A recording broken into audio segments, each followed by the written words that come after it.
Welcome back to the another video and I hope कि तुम लोग अच्छे होंगे। तो आज से हम एक और नई मानहवा को एक्सप्लेन करेंगे और इसके साथ ही जो चैनल में दो मानहवा एक्सप्लेन कर रहा हूं वो कंटिन्यू ही रहेगा। अगर आप देखना चाहते हैं तो चैनल पे जाके देख सकते हैं या डिस्क्रिप्शन में लिंक दे दूंगा। तो चलिए शुरू करते हैं आज का ये वाला चैप्टर। तो चैप्टर की शुरुआत में हमें एक बर्फीले और अलौकिक आयाम को दिखाया जाता है जहां आसमान में अजीबोगरीब चमकने वाले पत्थरों जैसी संरचनाएं खड़ी थीं।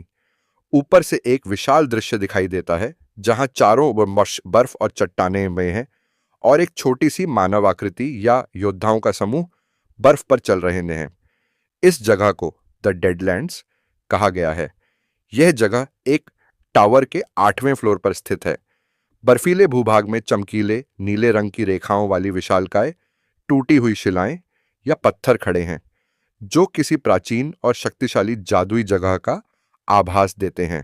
जमीन पर सैनिकों या एक तरह से वॉरियर्स की एक छोटी सी टुकड़ी खड़ी थी जिनके लोहे के जूते बर्फ पर जमे हुए थे। उनके शरीर पर भारी यानी काफी हैवी मेटल की कवच पहने दिखाई देते हैं। जहां काले पत्थरों के स्लैब अलौकिक नीली रोशनी से जगमगा रहे थे वहां हवा में बर्फ के कण तैर रहे थे।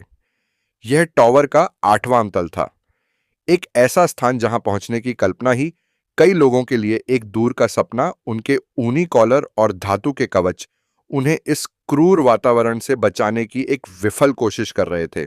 उनके जूते बर्फ से ढकी जमीन पर जोर से पड़ रहे थे जिससे हर कदम एक गंभीर घोषणा जैसा लग रहा था। फिर वो सैनिक रुकने का नाम भी नहीं ले रहे थे। उनके बीच ब्लू जॉन गिल्ड मास्टर रैंक 6 क्योजो इत्सुकी खड़ा था। एक ऊनी कॉलर वाले कोट और गहरी नजर के साथ उसका आत्मविश्वास इस जमी हुई भूमि पर एक लौ की तरह चमक रहा था।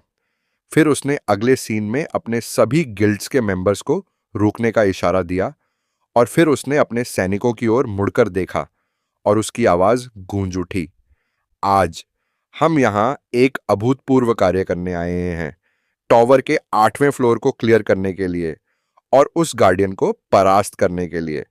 और फिर से हमें इसका इंट्रोडक्शन कराया गया। पावर लेवल रैंक 6, पद ब्लू जोन के गिल्ड मास्टर, नाम क्योजो इत्सुकी। इसी के साथ इसका इंट्रोडक्शन यहीं पर ही खत्म होता है और फिर हम अपनी स्टोरी में आते हैं। उसने अपनी मुट्ठी हवा में उठाई और उसका इरादा उसके प्रत्येक शब्द में साफ था। उसका लहजा गंभीर हो गया जब उसने अपने योद्धाओं को चेतावनी दी, केवल इसलिए ढीले मत पड़ जाना क्योंकि यह एक गठबंधन कोalition का छापा है। उसकी आंखें संकल्प से भरी थीं। उसने अपनी बात जोर देकर पूरी की, यह बताते हुए कि उनकी सफलता का क्या महत्व है। अगर हम इसे क्लियर नहीं करते हैं तो टॉवर का 9वां तल एक कल्पना ही रहेगा। सभी सैनिकों ने एक साथ अपनी ढालों को उठाया। हर चेहरे पर दृढ़ता और समर्पण का भाव था। 8वां तल उनके लिए मात्र एक चुनौती नहीं था, यह 9वें तल की ओर जाने वाला एकमात्र रास्ता था जिस पर अब तक कोई कदम नहीं रख पाया था। यह उनकी हिम्मत, उनकी ताकत और उनके भविष्य की परीक्षा थी। जैसे ही गिल्ड मास्टर क्योजो इत्सुकी अपनी सेना को संबोधित कर रहे थे, बर्फीले मैदान पर एक हलचल हुई। इत्सुकी का ध्यान पीछे से आ रही एक नई टुकड़ी पर गया। आने वाले थे ब्लू आइज गिल्ड के सदस्य और उनके ठीक आगे एक मुखौटा पहने एक लंबी और काली आकृति चल रही थी। यह कोई और नहीं बल्कि blue eyes guild master rank एक नारुकामी सुबारू थे। उनका मुखौटा रहस्यमय था जिसमें सुनहरे रंग के निशान थे जो उनकी शक्तिशाली आभा को दर्शा रहे थे। जैसे ही दोनों दल एक दूसरे के सामने आए, क्योजो इत्सुकी ने एक चौड़ी मुस्कान के साथ सुबारू का स्वागत किया। सुबारू। इत्सुकी ने खुशी से आगे बढ़कर सुबारू के साथ हाथ मिलाया जबकि सुबारू ने धीरे से कहा, देर के लिए माफी। इत्सुकी तुरंत हंस पड़े। देर? आप तो सचमुच में यहां पहुंचने वाले पहले व्यक्ति हैं। इत्सुकी ने अपनी बातचीत जारी रखी। पृष्ठभूमि में खड़ी बाकी गिल्डों को देखते हुए सुबारू ने कहा, मैंने सुना है कि आज तो मार्शल क्लान्स पर युद्ध कला से जुड़े समूह भी इस आक्रमण में शामिल हो रहे हैं। फिर क्योजो इत्सुकी ने भी अपना जवाब दिया, शायद वे बस वही कतरने यानी स्क्रैप्स उठाना चाहते हैं जो तुम पीछे छोड़ दोगे, नारुकामी सुबारू, क्योंकि आखिरकार तुम ही तो नेतृत्व कर रहे हो। सुबारू ने एक पल के लिए अपनी तलवार की मूठ हिल्ट को पकड़ा। उसकी नजरें जमी हुई थीं। अगर वे सिर्फ टुकड़ों के पीछे हैं, वह शांत थे, लेकिन उनके हाव भाव ने उनके गहरे संकल्प को स्पष्ट कर दिया। इसके बावजूद सुबारू ने दोस्ती का भाव दिखाते हुए क्योजो इत्सुकी के हाथ को पकड़ा और उसे कुछ देते हुए कहा, मुझे यहां एक मिल गया है। अगले ही क्षण क्योजो इत्सुकी वह देखकर हैरान था और इस तरह टॉवर के 8वें फ्लोर पर दो सबसे शक्तिशाली गिल्डों के मास्टर्स ने अपनी महागठबंधन कोalition रेड की शुरुआत करने के लिए हाथ मिलाया। और अब हमें पता चला है कि क्योजो इत्सुकी क्यों हरन था। अंधेरे में लिपटे मुखौटा पहने हुए व्यक्ति ने, यानी सुबारू ने, अपना हाथ उठाया जिसकी हथेली पर चमकीली लाल मणि रखी थी। उसके शब्दों में एक शांत निश्चितता थी। सुबारू ने क्योजो इत्सुकी को वह लाला मणि दे दी और जब क्योजो इत्सुकी ने अपने हाथ में रखे हुए उस मणि को स्कैन किया, तब उसे पता चलता है कि यह वस्तु थी ब्लेसिंग ऑफ द आर्केंजल, आर्कानगेल का आशीर्वाद। और जब क्योजो इत्सुकी अपने ख्यालों में ही मग्न था, तब सुबारू की आवाज गूंजी, मेरा इरादा है कि मैं इस रेड को पूरी तरह से साफ कर दूं। नकाबपोश की आवाज दृढ़ थी, लेकिन बस एहतियात के तौर पर इसे तुम अपने पास रखो। क्योजो इत्सुकी ने वस्तु को पहचाना और कहा, यह तो एक पौराणिक लेजेंडरी रैंक की वस्तु जो अत्यधिक थकान को तुरंत कम कर सकती थी। वह चिंतित था। उसने कहा, यह तो, फिर अपने शब्द बदलकर कहा, आपको इसकी मुझसे ज्यादा जरूरत है। नकाबपोश व्यक्ति ने, यानी सुबारू ने, उसे आश्वस्त किया और कहा, जब यह फाइट खत्म हो जाए तब तुम इसे मुझे वापस दे सकते हो। फिर उसने थोड़ा झुककर एक पुरानी याद और एक नए निमंत्रण के साथ कहा, साथ ही इस लड़ाई के बाद ब्लू आइज गिल्ड में वापस आने का क्या ख्याल है? मतलब ब्लू जोन का गिल्ड मास्टर क्योजो इत्सुकी कभी ब्लू आइज के मेंबर्स में से एक था।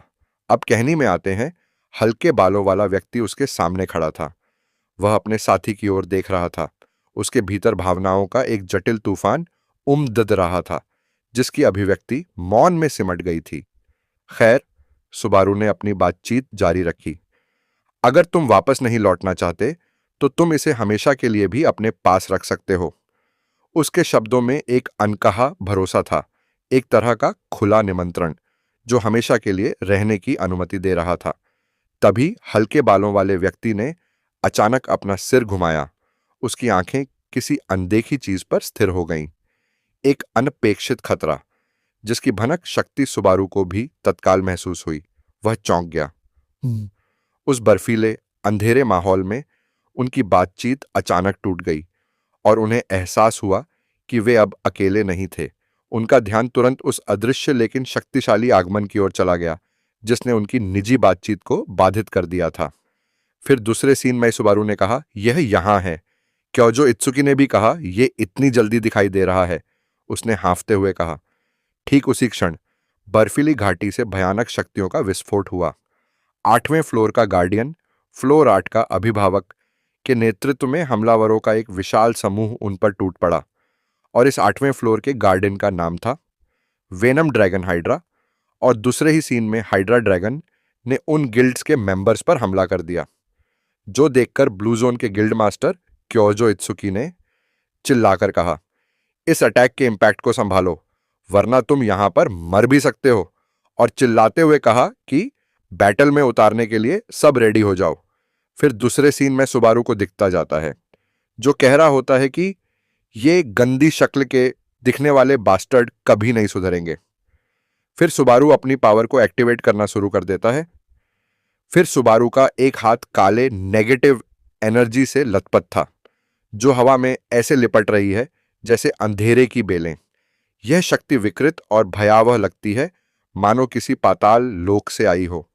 सुबारू इस शक्ति को नापसंद करता है। शायद यह उसकी अपनी नहीं, बल्कि एक शाप या बोझ है। फिर भी वह इसे इस्तेमाल करने के लिए तैयार है और बिजली सुबारू के पूरे शरीर में दौड़ती है। एक बैंगनी रंग का सिस्टम बॉक्स प्रकट होता है, जो पुष्टि करता है कि सुबारू की शक्ति सक्रिय हो गई है। उसकी नकाब के नीचे से उसकी एक आंख नीले रंग की अलौकिक बिजली से चमक उठती है। पीले रंग की ऊर्जा या बिजली उसके शरीर के चारों ओंसों ओर टूटने के निशान की तरह फैलती है, जो दर्शाती है कि वह अपनी सीमाएं पार कर रहा है और अकल्पनीय शक्ति को उजागर कर रहा है। फिर सुबारू कहता है कि आज वह दिन है जब तुम मर जाओगे। सुबारू जमीन पर एक मजबूत मुद्रा में खड़ा होता है। उसका दृढ़ संकल्प एक तलवार की तरह नुकीला है। काली और सुनहरी ऊर्जा उसके पैरों के चारों ओर दरारों से बाहर निकल रही है। यह महज एक लड़ाई नहीं है, यह एक प्राणघातक निर्णय है। उसके शब्द मृत्यु की घोषणा है, जिसका अर्थ है कि वह पीछे हटने का कोई रास्ता नहीं छोड़ेगा। फिर सीन चेंज होता है वेनम्स ड्रैगन हाइड्रा की तरफ। वह हाइड्रा ड्रैगन भी उस ब्लैक थंडर से निकलती हुई एनर्जी को फील करके समझ जाता है कि यह इससे भिड़ना काफी महंगा पड़ेगा। इस बीच वेनम ड्रैगन हाइड्रा का एक क्लोज-अप दृश्य दिखाई देता है। यह एक विशालकाय सर्प जैसा जीव है, जिसके शरीर से नीली हरी फ्लेमस निकल रहा होता है। उसकी आंखें लाल, गहरी और प्रतिशोध से भरी हैं। उसका विशाल जबड़ा खुलता है और उसके केंद्र में वह फ्लेम्स को एक पॉइंट पर इकट्ठा कर रहा होता है। एक सांस या ड्रैगन ब्रेथ जो सब कुछ राख कर सकती है। और फिर ब्लू जोन का गिल्ड मास्टर क्योजो इत्सुकी चिल्लाता है कि यह ड्रैगन अपनी ड्रैगन ब्रीथ छोड़ेगा। सब लोग पीछे हटो। आसपास के सहयोगियों या अन्य योद्धाओं में से एक हल्के बाल वाला व्यक्ति दहशत में चिल्लाता है। वह राक्षस की शक्ति की भयावहता को पहचानता है और जानता है कि यह हमला तत्काल विनाश लाएगा।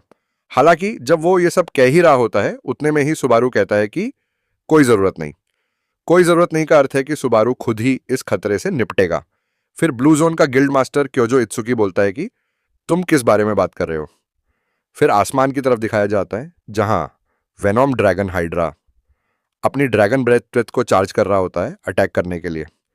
फिर से हमें सुबारू को दिखाया जाता है। हाँ, वो अपनी स्वॉर्ड को पकड़कर अपनी ब्लैक थंडर को अपनी स्वॉर्ड में इंसर्ट कर रहा होता है। सुबारू के अविश्वसनीय खतरनाक आत्मविश्वास को देखकर स्तब्ध है। सुबारू उस दानव के नीचे मजबूती से खड़ा है। उसकी काली जैकेट और सुनहरी ऊर्जा विरोधाभासी रूप से चमक रही है।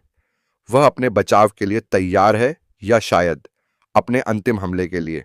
जब नीले हरे रंग ड्रैगन ब्रेथ की एनर्जी की सुनामी सुबारू की ओर बढ़ी, तो दुनिया ठहर सी गई। यह इतनी तेज और शक्तिशाली थी कि हवा भी चीख उठी। सुबारू ने एक पल की भी देर नहीं की।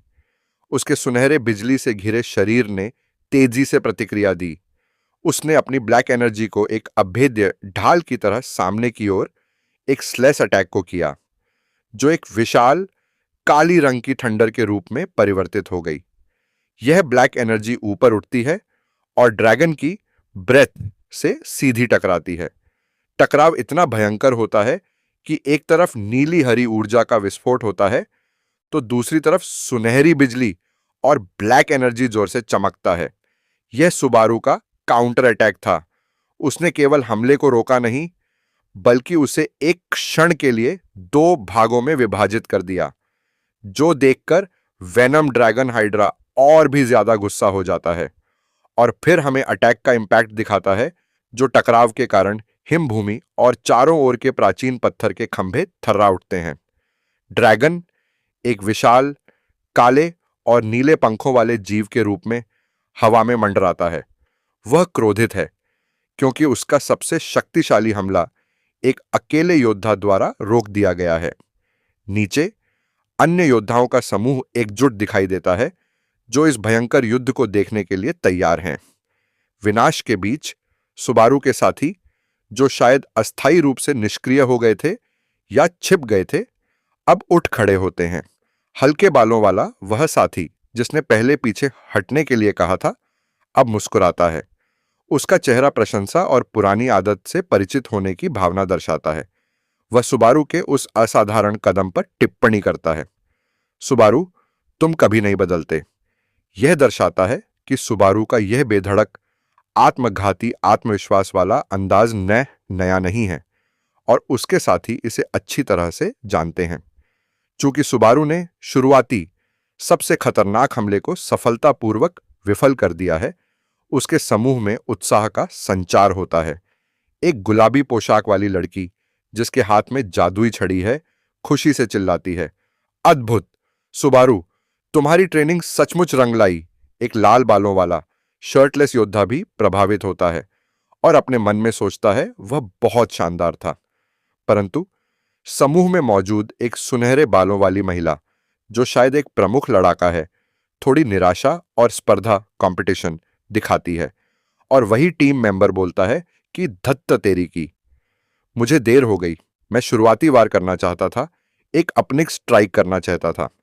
यहां यह स्पष्ट होता है कि वे सभी शक्तिशाली योद्धा हैं और सुबारू ने ओपनिंग स्ट्राइक करके अनजाने में बाकियों से आगे निकलने की कोशिश की है। भीड़ में से एक अन्य महिला योद्धा जिसकी आंखें गंभीर हैं सुबारू के पास आती है। वह कुछ रहस्यमय चीज के बारे में पूछती है जो सुबारू ने किसी को दी थी। अरे तुमने अभी अभी इत्सुकी को क्या दिया?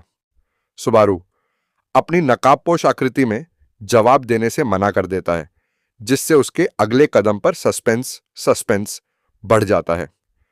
तुम चिंता मत करो, तुम्हारा भाई बताएगा कि किस चीज के बारे में बात हो रही है। तुम्हें तो याद ही होगा कि सुबारू ने जब इस डेड लैंड में इंटर हुआ था, उसी पल ब्लू जोन के गिल्ड मास्टर क्योजो इत्सुकी को अपने सुबारू ने ब्लेसिंग ऑफ द आर्केंजल दिया था, उसी की बात हो रही थी। और अब चलते हैं अपनी स्टोरी की ओर। अब जहां अभी भी उस ड्रैगन की बात हो रही होती है, इसका अर्थ है कि उसने ड्रैगन के हमले को रोकने के अलावा अपनी टीम के लिए किसी गोपनीय रणनीति का भी इंतजाम किया है।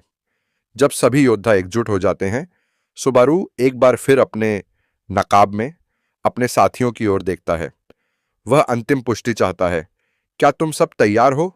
जवाब में एक सहयोगी जिसका हाथ एक भाले पर टिका है आत्मविश्वास से बोलता है और पूरे समूह का दृढ़ संकल्प घोषित करता है, हम इस बढ़ चुके छिपकली को मार रहे हैं, यानी हम इस बड़े ड्रैगन को मारेंगे। सुबारू अब अकेला नहीं है। उसने अपने एकल पराक्रम से सबसे बड़े खतरे को संभाला और अब उसकी पूरी टीम विविध कौशल और दृढ़ संकल्प के साथ उस विशाल ड्रैगन को ध्वस्त करने के लिए तैयार है। और सभी के अंदर जोश भर जाता है उस ड्रैगन से फाइट करने के लिए।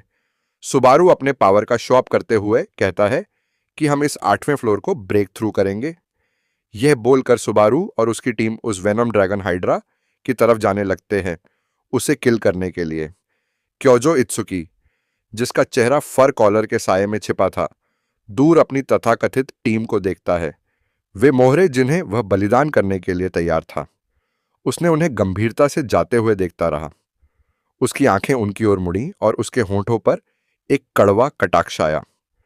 उसने अपने पीछे खड़े हुए दो को कहा, देखो तुम सब कितने अच्छे लग रहे हैं, ये सब साथ में दिख रहे हो। उसने कहा, उसकी इस बात में न तो स्नेह था और न ही चिंता। ये तो बस एक उपहास था। इत्सुकी सोच रहा था, तुम सब बेवकूफों के कारण ही सुबारू यहां आने पर मजबूर हुआ है। अब असली काम का समय था। क्योजो अपने सबसे विश्वसनीय प्यादे उस बलिष्ठ व्यक्ति से बात करता है। बलिष्ठ प्यादे ने बर्फ पर अपनी मुट्ठी टिकाई और धीमी गुर्राती आवाज में पुष्टि की, योजना के अनुसार छिपे हुए सैनिक अपनी जगह पर तैनात हो चुके हैं। वे सब आपके ऑर्डर का इंतजार कर रहे हैं। वे उसे बचने का कोई रास्ता नहीं देंगे। इत्सुकी के होंठों पर एक क्रूर मुस्कान फैली और उसने कहा, एक्सीलेंट। उसकी आवाज में जीत का आश्वासन था। हर मोहरा, हर कदम सुबारू को इस जमे हुए नर्क में हमेशा के लिए खत्म करने के लिए था। हुड वाले सेवक ने सिर झुकाकर आज्ञा का पालन किया, भले ही वह जानता हो कि इत्सुकी किस नरसंहार की योजना बना रहा है। वह अपने होंठ दबाता है, उसकी आंखें एक अजीब सी चमक से भर जाती हैं। फिर अपने दोनों प्यादों से कहता है कि तो शुरू करो, मेरा मुंह क्या देख रहे हो।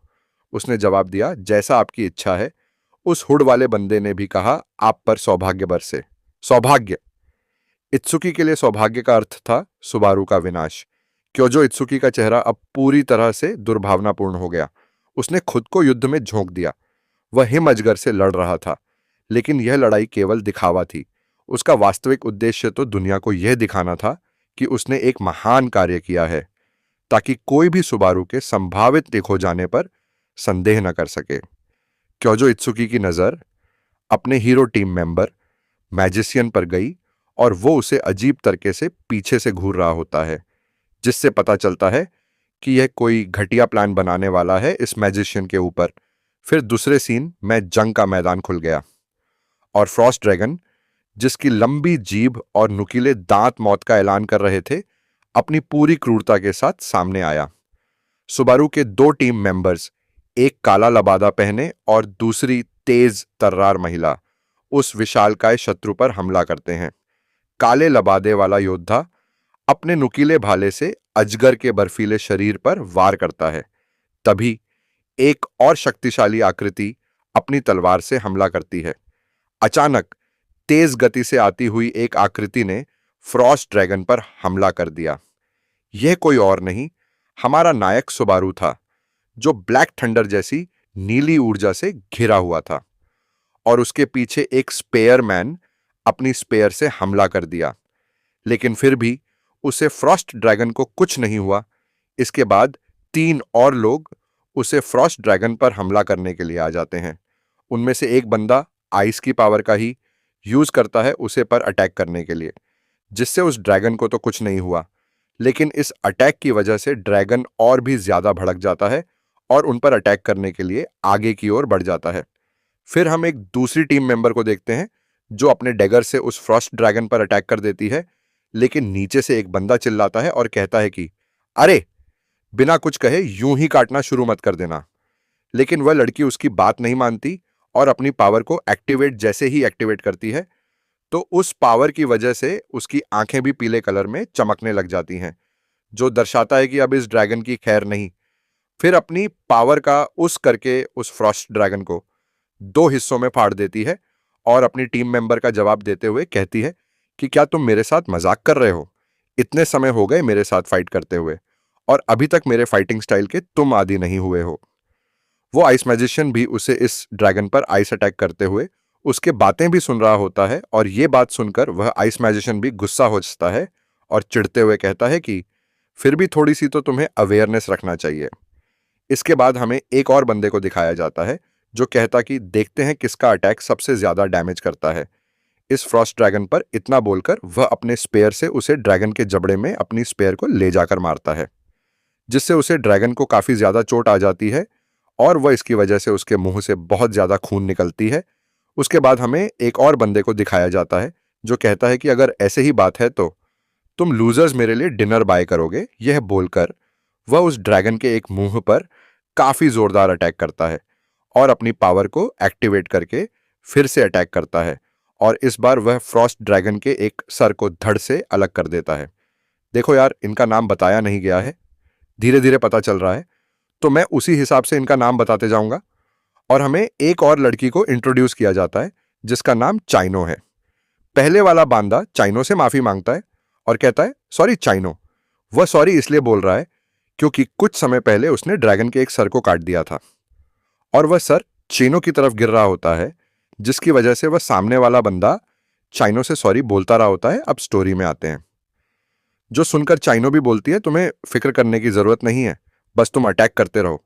उस फ्रॉस्ट ड्रैगन पर यह बोलकर वह एक मैजिक को कास्ट करती है अपने आप को प्रोटेक्ट करने के लिए। उसके बाद हमें हेक्सागोनल बैरियर को मैजिक से कास्ट करते हुए दिखाया जाता है, जो उस फ्रॉस्ट ड्रैगन के हमले को रोकने का प्रयास करती है। मैजिक कास्ट करने के बाद चाइनो बोलती है कि leave the vending to me, रक्षा का काम मुझ पर छोड़ दो। उसकी यह क्रिया पूरी तरह से त्याग और समर्पण को दर्शाती थी, जो एक टीम के सदस्य के रूप में अपने साथियों को सुरक्षा प्रदान करने के लिए अंतिम प्रयास था। लेकिन तभी उस क्षण चीनो को किसी ने पीछे से पुकारा। चीनो ये सुनकर पीछे मुड़कर देखी तो वहां ब्लू जोन का गिल्ड मास्टर क्योजो इत्सुकी खड़ा था और चाइनो से कहता है कि थैंक यू चाइनो, मुझे भी प्रोटेक्ट करने के लिए। इतना कहकर ब्लू जोन का गिल्ड मास्टर क्योजो इत्सुकी ने अटैक कर दिया चाइनो के पीठ पर, जिससे काफी ज्यादा हैवी इंजरी हो जाती है और इस कारण से चाइनो के मुंह से खून भी निकलने लग जाती है। और वह जब इस चीज को समझ पाती है तब तक काफी ज्यादा देर हो चुकी होती है और काफी ज्यादा हैरान रह जाती है, क्योंकि उसने अपना ही टीम मेंबर माना था, क्योंकि कुछ सालों पहले वह उन्हीं का टीम मेंबर था, लेकिन अब अपने ही टीम मेंबर का मर्डर कर रहा है। फिर दूसरे ही सीन में ब्लू जोन का गिल्ड मास्टर क्योजो इत्सुकी चीनो से बड़े ही बेरहमी से कहता है, सीरियसली? ब्लू जोन का गिल्ड मास्टर क्योजो इत्सुकी फिर से कहता है, यही होता है जब तुम किसी पर आंख बंद करके बहुत ही ज्यादा भरोसा कर लो। लेकिन चीनो इस हमले की वजह से काफी ज्यादा दर्द में होती है और काफी ज्यादा सफर भी कर रही होती है, और वह दर्द में तड़पते हुए हन जैसे ही सुबारू का नाम लेती है तो पीछे मुड़कर सुबारू देखता है कि चिन्हो उसका नाम लेते हुए जमीन की ओर गिरने लग जाती है, और पीछे से ब्लू जोन का गिल्ड मास्टर क्योजो इत्सुकी अपने हीरो को कोल्ड लुक देते हुए देख रहा होता है और साथ में मुस्कुरा भी रहा होता है। चीनो कि ये हालत देखकर और ब्लू जोन का गिल्ड मास्टर क्योजो इत्सुकी को इस तरह मुस्कुराते हुए देखकर उसकी आंखें गुस्से में बड़ी और चौड़ी हो जाते हैं और वह काफी ज्यादा गुस्सा हो जाता है और ब्लू जोन के गिल्ड मास्टर क्योजो इत्सुकी की तरफ देखने लगता है, जो देखकर क्योजो इत्सुकी सुबारू से कहता है कि सुबारू, अभी यह समय नहीं हुआ है कि तुम अपनी फाइट से डिस्ट्रैक्ट हो जाओ, और तुम्हारे पास इतना समय भी नहीं है। फिर दूसरी सीन में हमें पता चलता है कि वो वैसा क्यों बोल रहा होता है, क्योंकि सुबारू के पीछे से वो फ्रॉस्ट ड्रैगन सुबारू पर हमला कर देता है, लेकिन अभी भी सुबारू का ध्यान उस फ्रॉस्ट ड्रैगन पर नहीं होता है और सुबारू क्योजो इत्सुकी से पूछता है कि तुमने ऐसा क्यों किया, क्यों किया? क्योजो इत्सुकी। फिर उसके बाद हमें एक चिल्लाने की आवाज सुनाई जाती है और इसी के साथ हमारा ये चैप्टर यहीं पर ही खत्म होता है। तो कैसा लगा चैप्टर बताना जरूर, और हाँ, तुम लोग देखते तो पूरा हो पर सब्सक्राइब नहीं करते, तो सब्सक्राइब कर दिया करो यार, ताकि मुझे और भी मोटिवेशन मिल सके वीडियो बनाकर डालने का। तो मिलते हैं नेक्स्ट वीडियो में, तब तक के लिए bye bye and take care.